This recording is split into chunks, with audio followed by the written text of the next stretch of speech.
जब तक बलवान व्यक्ति कमजोर व्यक्ति पर अपनी मनमानियां थोपना बंद नहीं करेगा, तब तक इस ग्रह पे शांति स्थापित नहीं हो सकती।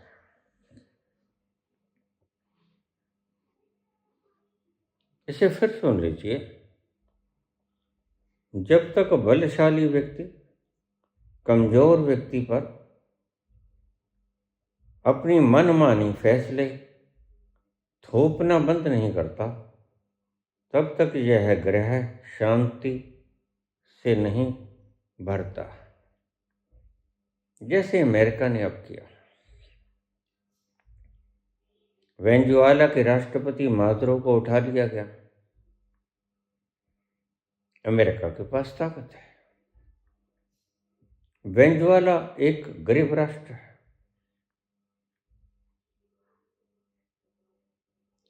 ईरान का क्या कसूर था, आज पूछा जा रहा है। मुमताज अली खोमेनी पूछते हैं, क्या कसूर था ईरान का? पहले अमेरिका और इजराइल ने सद्दाम हुसैन को कहा कि इसके पास रासायनिक हथियार है। मुझे याद है वो वेला। रासायनिक हथियार हैं, सारे विश्व को सुना दिया गया। अमेरिका आज से मनमानी नहीं कर रहा है। 1945 में बम गिराने के बाद हिरोशिमा नागासाकी पे इसकी ज्यादतियां बढ़ती ही गईं। वैसे दिखावे के लिए यूएनओ बना दिया गया, जैसे दिखावे के लिए हम न्यायालय बना दिया करते हैं। न्यायालयों के अंदर हमें न्याय मिलेगा, लेकिन न्याय कहाँ होता है? फैसले आते हैं, और फैसले भी बड़ी देर तक आते हैं।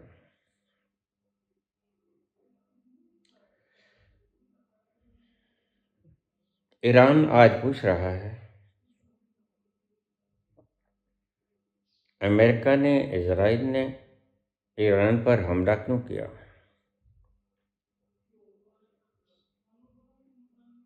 सद्दाम हुसैन पर पहले ऐसा ही किया गया था। उसके ऊपर अभियोग चला, उसको फांसी चढ़ा दिया गया। छानबीन हुई, कोई रासायनिक हथियार नहीं निकला, और दुनिया में से किसी मुल्क ने यह नहीं कहा कि तुम अपराधी हो। तुम जिस चीज की घोषणा करते थे, ढिंढोरा पीट रहे थे, वो हथियार तो उसके पास है ही नहीं। आज अमेरिका, इजराइल ने ईरान के ऊपर हमला शुरू कर दिया कि तुम्हारे पास एटम बम हम बनाने ही नहीं देंगे। क्यों नहीं बनाने दोगे? क्योंकि हम बलवान हैं। तो बलवान हो तो इसका मतलब कमजोरों को मार दो। बस यही बात है मेन जो मैं कहना चाहता हूं। जब तक बलवान व्यक्ति कमजोर व्यक्ति को बराबर की इज्जत नहीं देगा, संविधान सबके लिए बराबर है, परमात्मा का कायदा कानून भी सबके लिए बराबर है, और इसे कहते हैं शैतानियत, गुंडागिरी, दादागिरी, धौंस जमाना। जिसकी लाठी उसी की भैंस। तो न्यायालय इसलिए बनाए गए थे, लेकिन न्यायालय तो खुद डरते हैं, क्योंकि वहां जो व्यक्ति बैठे हैं वो पंच तत्व के पुतले हैं। वो भी मरने से डरते हैं, और लोभी भी हैं, विकार सब हैं उनके भीतर। तो क्या करेगा कोई? न्याय कहाँ है? न्याय परमात्मा की कचहरी में है सिर्फ। और तुम कहते हो वो नहीं है, और मैं कहता हूं कि वो है। और मैं कहता हूं कि वो है, और मैंने उसे देखा है। और मैंने उसे देखा ही नहीं, मैं हर वक्त उसके साथ रहता हूं। हर पल मेरा आनंद में, शहनाइयों में गूंजता है। रस की बरसात होती है झरनों की तरह। यह रस वह है, उसका प्रमाणीकरण नहीं, वर्ण उसकी एग्जिस्टेंस है। मैं प्रमाण नहीं देता, मैं उसके अस्तित्व को, उसके सुख को भोगता हूं। तुम मानो या ना मानो, मुझे इससे कुछ लेना देना नहीं। मैं बोलता हूं तो इसलिए साबित कर दूं कि वह है, नहीं। मेरा साबित करने का कोई औचित्य नहीं, और मैं साबित करना भी नहीं चाहता। मैं तो सिर्फ तुम्हारे लटके चेहरे देखकर घड़ी दो घड़ी को तुम भी उसके करीब चले जाओ, और तुम भी उस रसानंद का आस्वादन कर लो। मेरे बोलने का मात्र यही अभिप्राय है।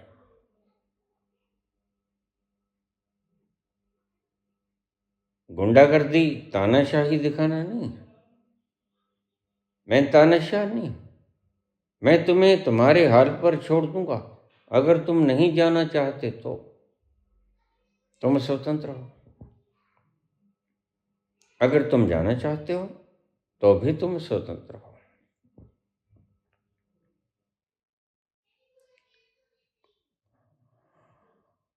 ईरान पूछता है, मुस्तफा अली ख़ामेनी पूछता है कि ईरान पर तुमने हमला क्यों किया?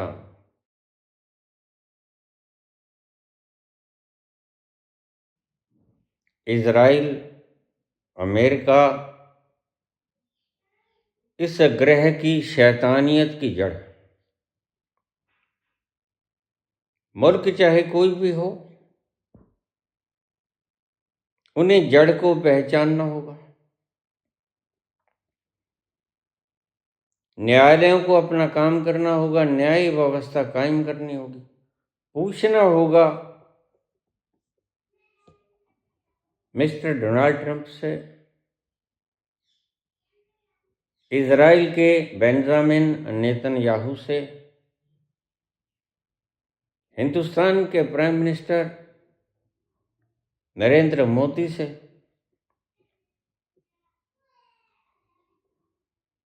और यह जो बयानबाजी देता है डोनाल्ड ट्रंप कि मैं मिस्टर मोदी का राजनीतिक कैरियर जब चाहूं समाप्त कर सकता हूं, और तुम खामोश रहते हो। तुम अगर स्वतंत्र हो, तुमने कुछ खुरापात कर दिया है, तो इसका मतलब देश के मालिक तो नहीं हो तुम मैनेजर हो। तुम्हारे जवाब न देने से हिंदुस्तान की शाख गिरती है। जिस गुलामी से हम निकले, 10 लाख लोगों की कुर्बानियां देके फिर से हम अनुभव करते हैं, उसी गुलामी की याद आ जाती है।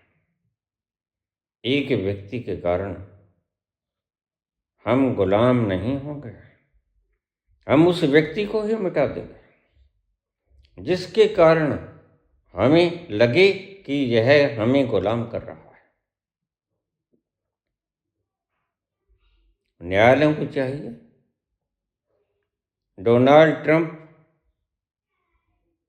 को समनिंग करे, बुलाए, पूछे, सबूत दो, तुमने क्यों किया हमला? Justification is for all. और अगर तुम सचमुच में न्याय की कुर्सी पर बैठे हो तो तुम्हें आज नहीं कल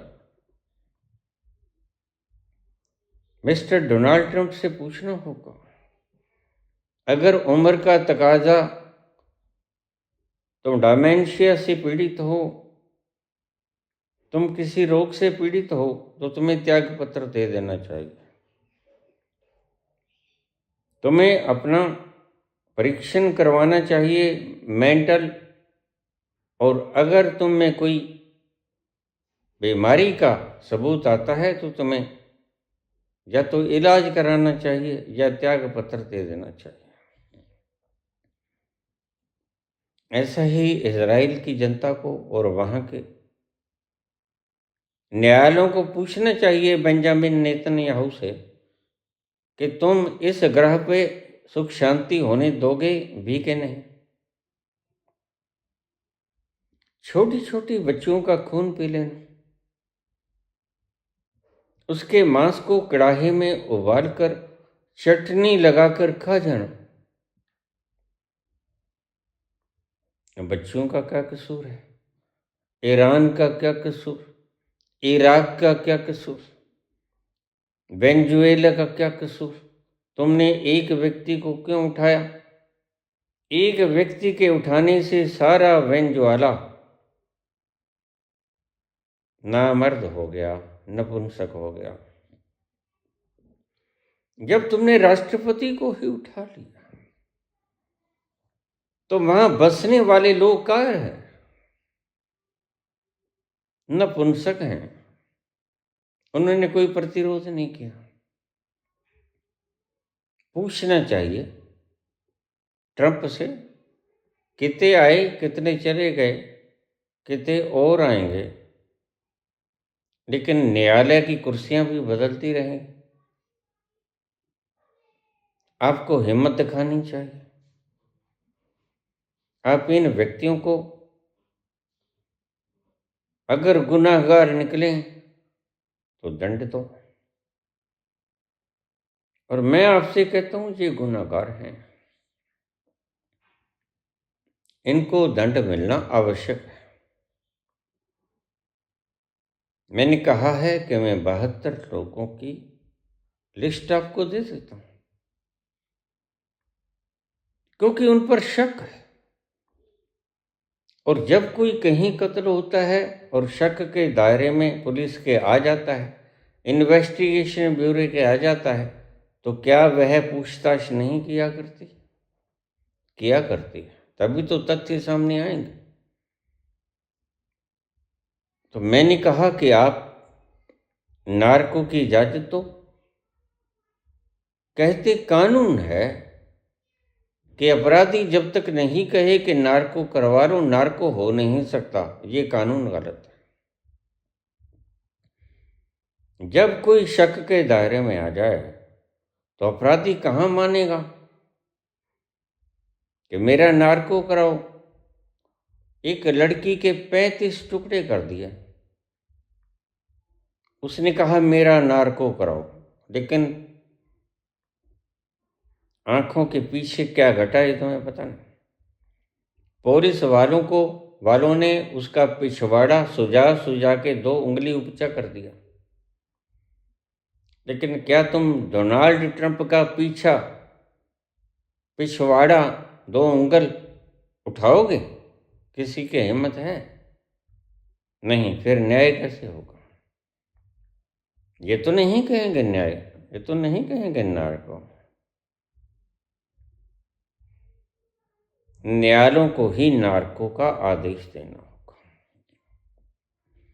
इन्हें बताना होगा कि तुम्हारा नाम आपराधिक श्रेणी में आया है, शक की गुंजाइश है, और शक को स्पष्टीकरण करना जरूरी है। इसलिए तुम्हें नार्को करवाना ही होगा। जो भी अपराधी इस जद में आएगा उसका नार्को होना चाहिए। फिर अगर वो अपराधी घोषित हो तो उसको दंड दो। अब तुम्हारे सामने है, शायद मैंने तो बहुत बाद में देखी होगी ये फाइल। अमेरिका की टेबल पर, न्यायाधीशों की टेबल पर तो बहुत पुरानी वक्त से पड़ी है। और हैरानी की बात है कि आपने अब तक कोई एक्शन नहीं लिया।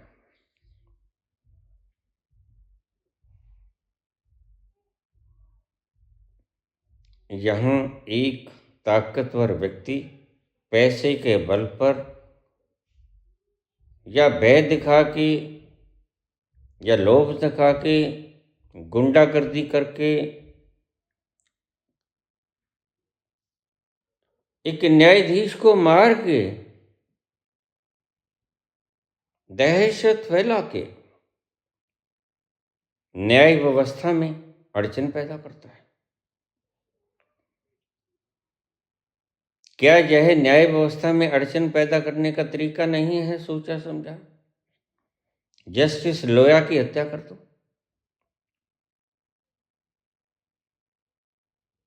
फिर तुम या तो कुर्सी को छोड़ दो या जीवन के लोभ को छोड़ दो। अगर इस कुर्सी पे बैठना है तो जीवन के लोभ को छोड़ना पड़ेगा या कुर्सी को छोड़ना पड़ेगा। यहां कायर व्यक्ति इस कुर्सी के ऊपर शोभा नहीं देता। इस कुर्सी के ऊपर तो बहादुर लोग ही बैठने के योग्य होते हैं।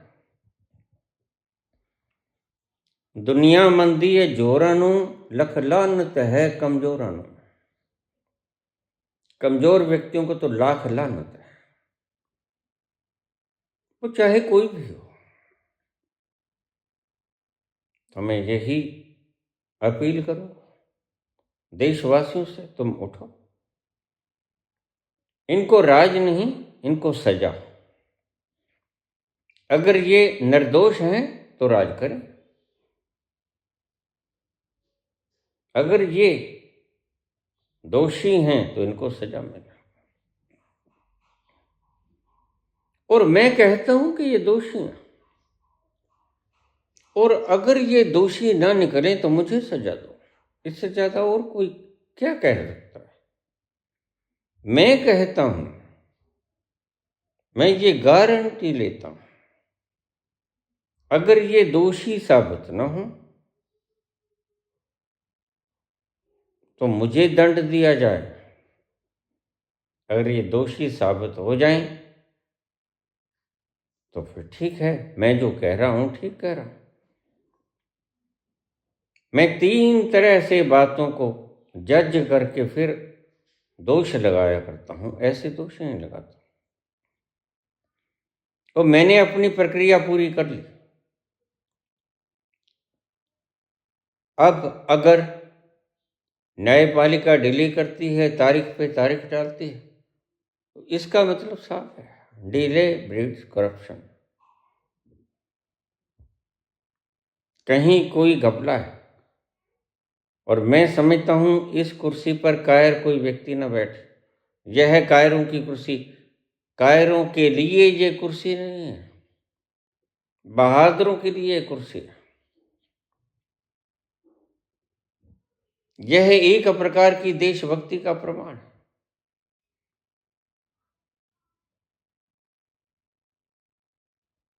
जब से सुना है, जब से सुना है,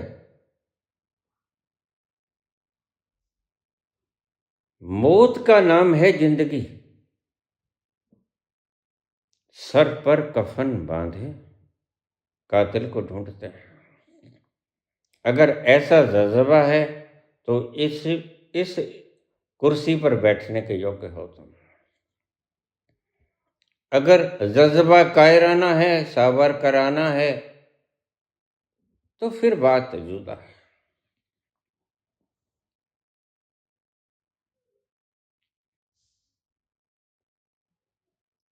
तो मैं महामहिम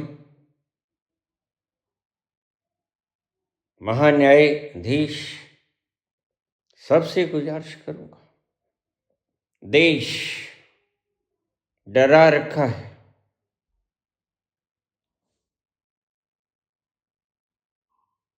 इन अपराधियों ने,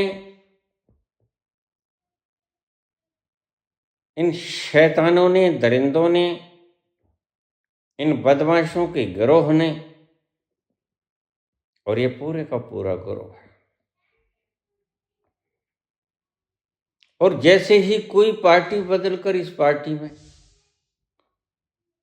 ज्वाइन कर लेता है, समझो वह इस गिरोह में शामिल हो गया, संख्या और बढ़ गई। आरएसएस, तुम कुछ भी कह लो, मैं तो इसको कहता हूं राक्षस सांड संस्थान। यहां सब सांड हैं। जिसने गऊओं को नई दूध कराना हो वो आरएसएस में चला जाए। मेरी बात कुछ लोगों को समझ आएगी, कुछ लोगों को समझ नहीं आएगी। राक्षस सांड संस्थान, यह सांडों का संस्थान है।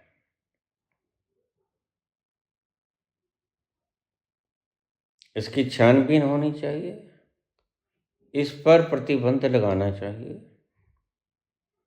देखना चाहिए इनके पास जो पैसा आता है हवाला से आता है, जिसको ये गुरु दक्षिणा कहते हैं, कहाँ से आता है। तुम्हारे 5 स्टार होटल शर्मा जाएंगे,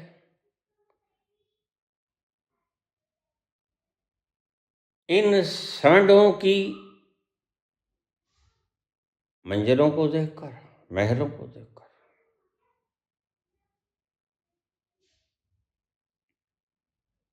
इनको, इनका भी नार्को 72 लोगों में यह भी शुमार है।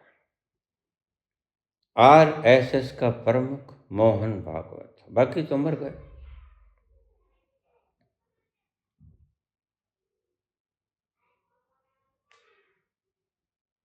इनकी तहकीकात करना आपका अधिकार भी है और आपका कर्तव्य भी है। इसलिए अपने अधिकार का प्रयोग कीजिए और अपने कर्तव्य का भी पालन कीजिए।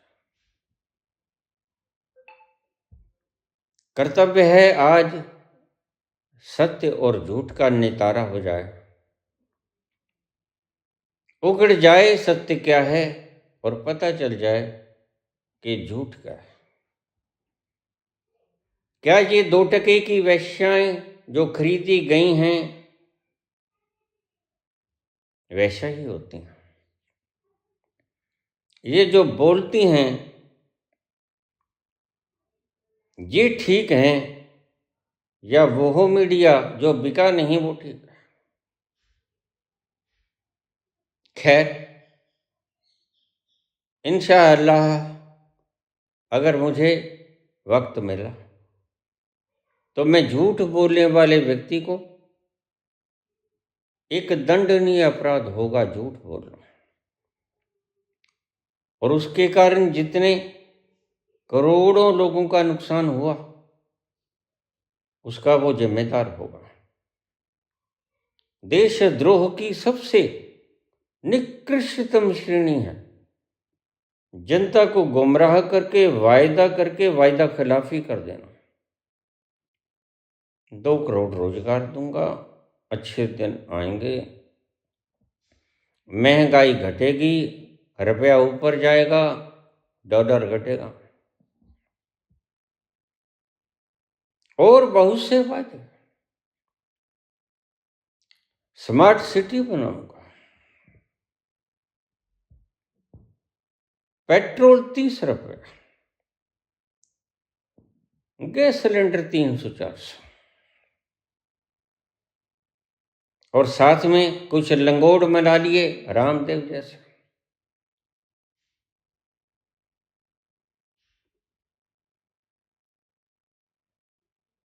और सब ने मिलके एक सही चलती अर्थव्यवस्था, मनमोहन सिंह के जो समझदार थे, ज्ञानी थे,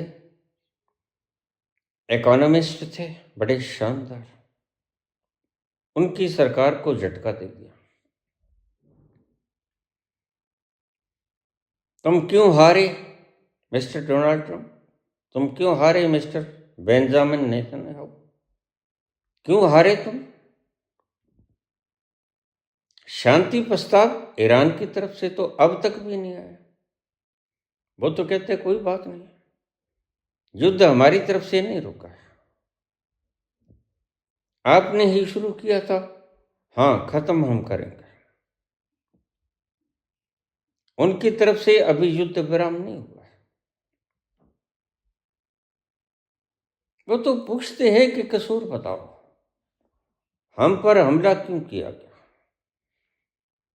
वो तो आपका 440 किलोग्राम यूरेनियम संवर्धित आपको सौंपने को राजी थे, ये ले जाओ भाई। लेकिन आप शैतान हो, आप जोरावर हो, बलवान। जैसे वेनेजुएला के राष्ट्रपति को उठा लिया, जैसे इराक के राष्ट्रपति को टांग दिया, वैसे ही तुम ने अली ख़ामेनी को मार दिया। अयातुल्लाह, मारने का क्या हक था तुम्हें? तुम अपराधी हो, तुम युद्ध अपराधी हो, और उसके बाद तुमने लारिजानी को मार दिया। फिर तुम कहते हो हम बातचीत करेंगे। अब बातचीत किससे करोगे? अब जिससे बातचीत करने के लिए तुम टेबल खोज रहे हो, वह तो हथियारों की भाषा जानता है। मुस्तफा ख़ामेनी तो हथियारों की भाषा जानता है। वह जो शांति की भाषा जानते थे, दो व्यक्ति, लारिजानी और अली ख़ामेनी, उनको तुमने मार दिया। और अब तुम आदमी ढूंढते हो, वह भी मर गया, वह भी मर गया, वह भी मर गया। अब वार्तालाप किससे करें? ये तुमने मारे क्यों? अपराध बताओ। तुम युद्ध अपराधी हो।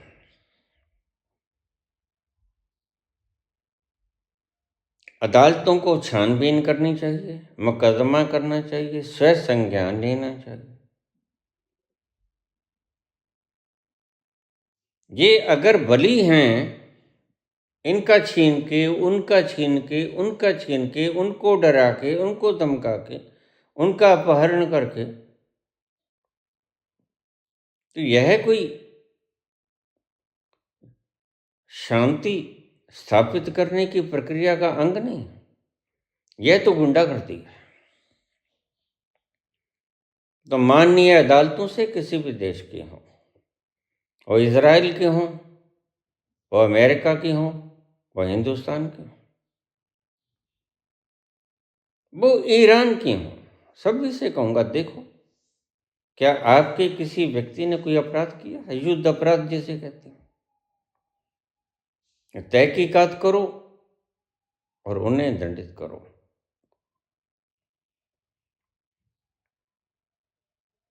अब मुस्तफा ख़ामेनी कहता है कि जो शांति कर सकते थे, वार्ता कर सकते, उनको तुमने मार दिया। तुमने पता है ईरान में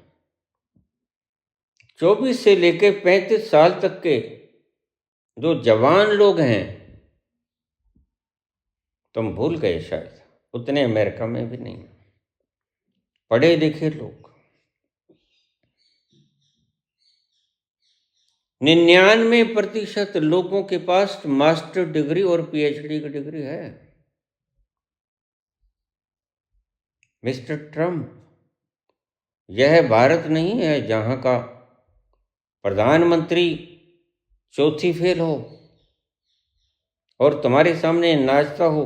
आज तक मैंने किसी राष्ट्रपति को, प्रधानमंत्री को ऐसे डांस करते हुए, नाच करते हुए देखा नहीं, गुलामी के कारण।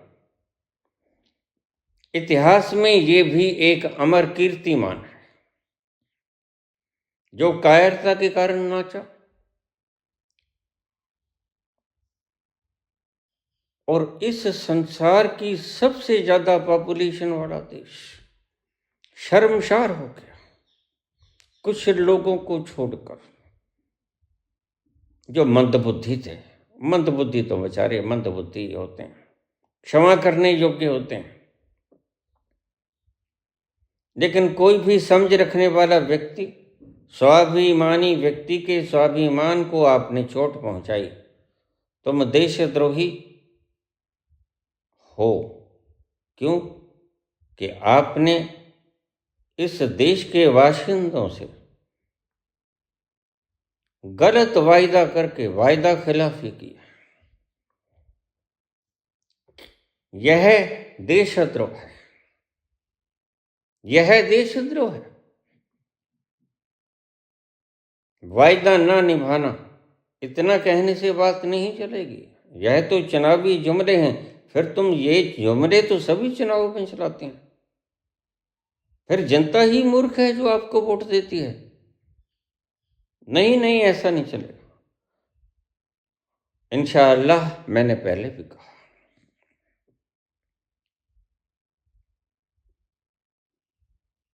मैं जानबूझकर इन शब्दों का प्रयोग करता हूं। ब्राह्मण हूं, शुद्ध ब्राह्मण हूं, एनलाइटेंड हूं, ब्राह्मण हूं, उस तल पर पहुंच गया हूं जहां व्यक्ति जाकर ईश्वर हो जाता है। फिर वहां से बोल रहा हूं। तुम्हें समझ आए ना आए, मुझे इससे कुछ लेना देना, लेकिन मैं अपनी तरफ से अपनी आत्मा को साक्षी रख के बोल रहा हूं। तुमने देशद्रोह किया है, झूठ बोलना द्रोह है। और तुमने आज 144 है 146 करोड़ जनता के साथ धोखा किया है, झूठ बोलकर मैं ये कर दूंगा, मैं वो कर दूंगा।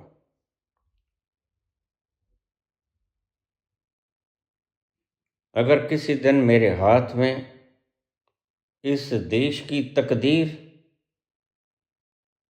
लिखने की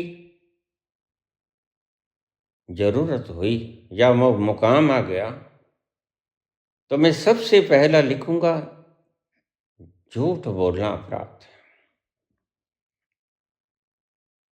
और देश की जनता को बहकाना फांसी की सजा।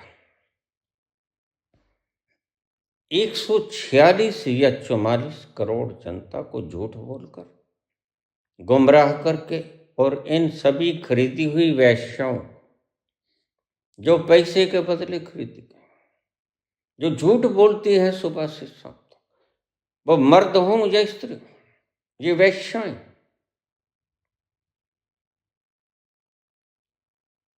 झूठ बोलने के अपराध में ये एक आपराधिक कृत्य है, फांसी की सजा, सजाए मौत।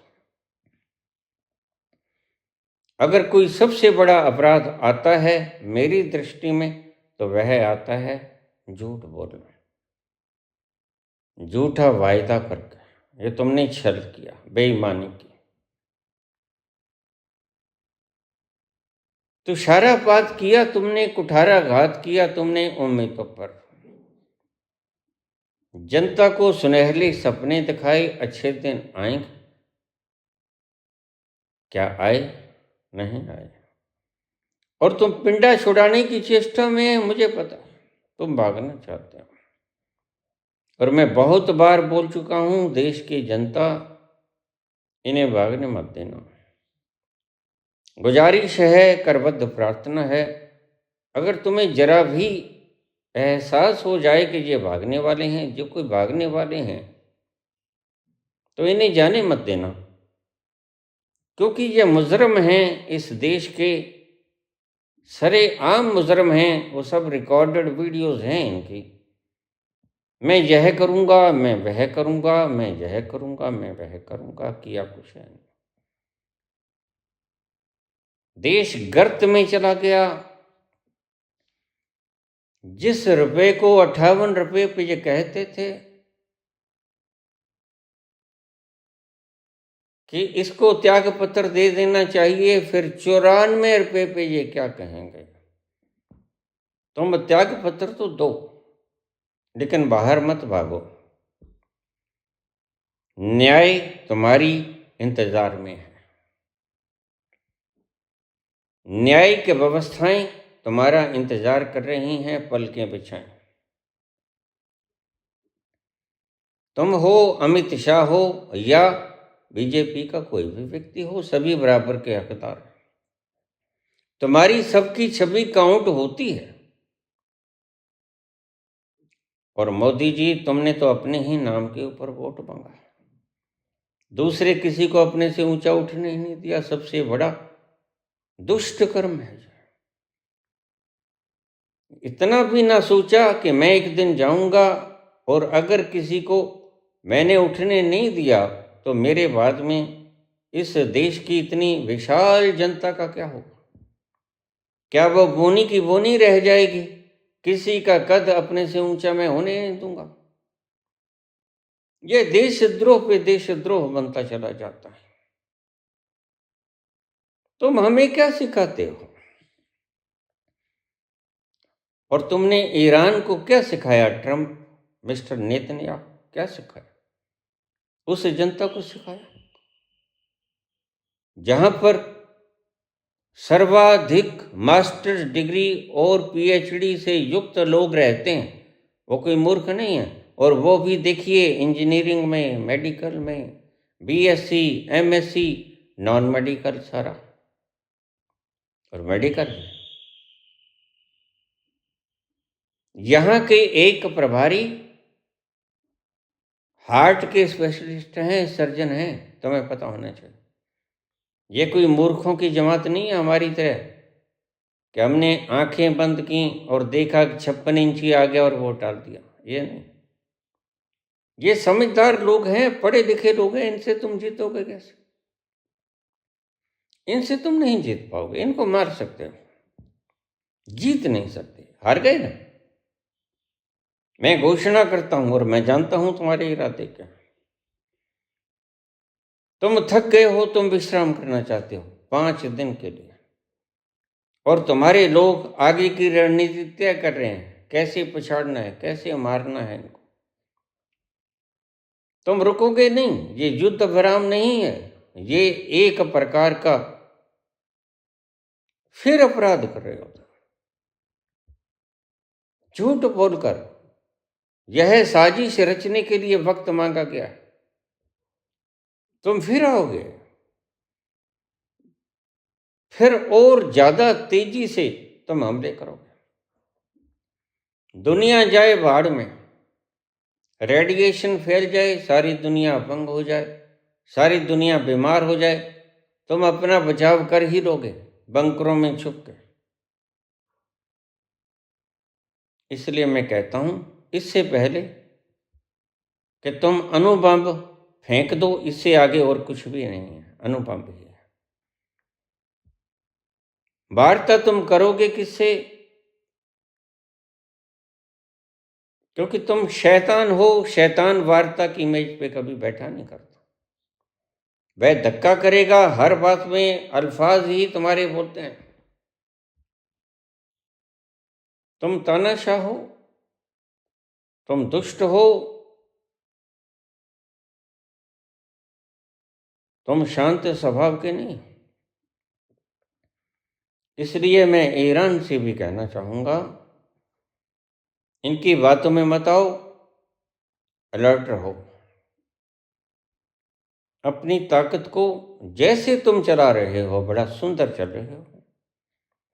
जैसे तुम्हारा हर नागरिक, वो स्त्री है, वो मर्द है, दिन भर रात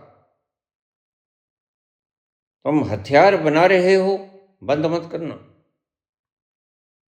और मैं जानता हूं कि तुमने बंद किया भी नहीं, क्योंकि तुम इनको अच्छी तरह जानते हो। ये मुकरने वाले लोग हैं। अभी तुमसे समझौता कर देंगे। डायमेंशिया से पीड़ित हैं, सीजोफ्रेनिया से पीड़ित हैं। न्यूयॉर्क जाते जाते, वाशिंगटन जाते जाते इनकी मनोवृत्ति बदल जाएगी, क्योंकि यह मूर्ख हैं, पागल हैं। दो चित्ता है संशयात्मा विनश्यति, भगवान कृष्ण ने कहा इनका विनाश होना है, आज नहीं कल, वहां जाके मुकर जाएंगे, इसलिए इनसे कोई समझौता नहीं। बस तुम कहो हमारा कसूर क्या था यह बताओ। अगर कसूर नहीं था, हार मौज के हम मालिक हैं, हमें हमारा बनता मुआवजा दो जो हमारा नुकसान हुआ है, हमें तुम हमारे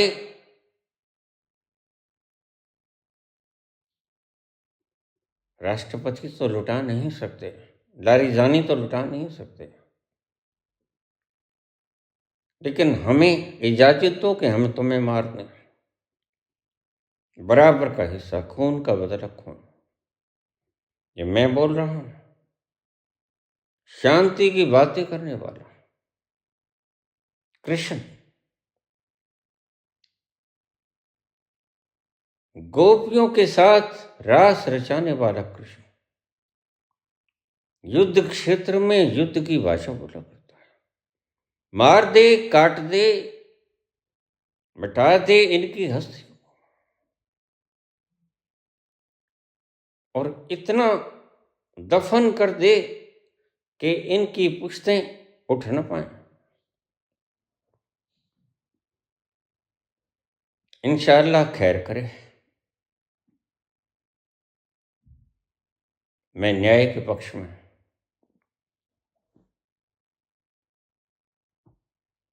और यह अपने श्रोताओं से बता दूं, जो व्यक्ति अपने अंतःस्थल को छू लेता है वह ना तो कायर होता है और अपनी आंखों के सामने होते हुए जुर्म को इकबाल नहीं कर सकता। वो देख नहीं सकता, वो उसे मंजूर नहीं कर सकता, वो उसके विरुद्ध बोलेगा, अवश्य बोलेगा, और उसको मिटाने का पूरा पूरा करेगा, और कर रहा हूं।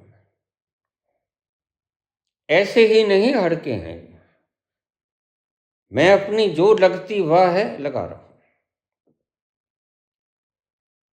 मैंने उसी दिन से, जिस दिन से कहा प्रयास शुरू, और मैं छोड़ूंगा भी नहीं इस प्रयास को उस वक्त तक जिस वक्त तक यह जम्बू द्वीप ही नहीं सारा विश्व शांति का परोधा नहीं बन जाता, शांति का द्वीप नहीं बन जाता। यह छोटी सी जमीन कितनी प्यारी है, इतना सुंदर ग्रह कहीं और नहीं। वेल एस्टेब्लिश्ड हैं, वेल मैनेज्ड हैं, लेकिन इतना सुंदर जितनी पृथ्वी, जितना सुंदर ग्रह कोई नहीं। डिठे सभ्य था नहीं तो तुझे है, इस धरती को बचाना हमारा परम कर्तव्य है। सभी नागरिकों से मेरी करबद्ध प्रार्थना है, अपील है, मेरी बात को गौर से सुने, अंत समय उतारे, और इस पर प्रतिक्रिया न दें, इसको अपनाएं। जो मैंने कहा सोच समझ के कहा। इस छोटे से ग्रह पे शांति को स्थापित करना है। कलयुग का अंत और सतयुग का आगाज हो गया है, और सतयुग का आगाज हो गया है, यह बातों में नहीं, यह क्रियाओं में भी छलकना चाहिए कि दुष्टों का वध हो गया, पाखंडियों का नाश हो गया, सत्य ने अपना पैर जमा लिया और सत्य सत्तासीन हो गया। धन्यवाद।